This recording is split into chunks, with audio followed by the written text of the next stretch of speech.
আজকে গাছের পুঁই শাক পাড়া হয়েছে।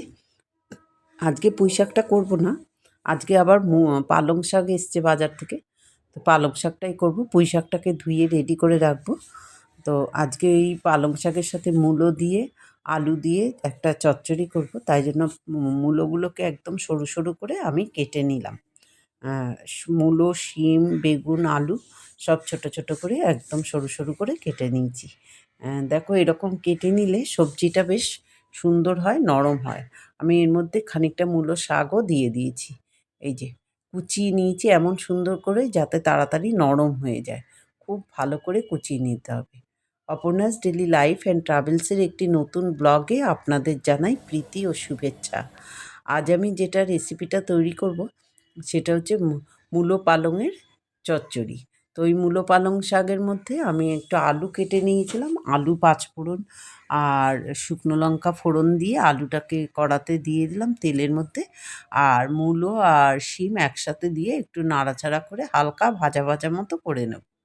আর এইটা ভাজা ভাজা করে নিলে ওপরে শাকটা দিলে তারপরে বেশ সুন্দর সুস্বাদু হয়, নরম হয়, নাহলে কাঁচাই থেকে যায়, শাকটা নরম হয়ে যায়। তাই জন্য এরকম পাঁচফোড়ন দিয়ে আমি এটাকে তৈরি করে নিলাম। তো এর মধ্যে আমি একটুখানি হলুদ আর নুন দিয়ে দেবো।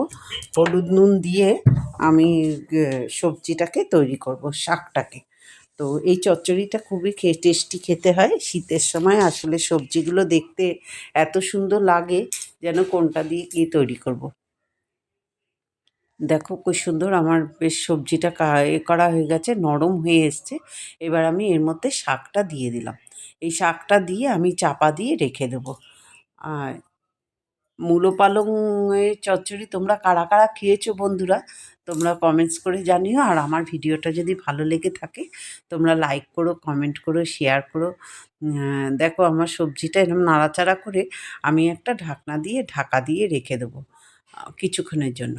তাহলে শাকটা একদম নরম হয়ে যাবে আর খেতেও খুব সুস্বাদু হবে।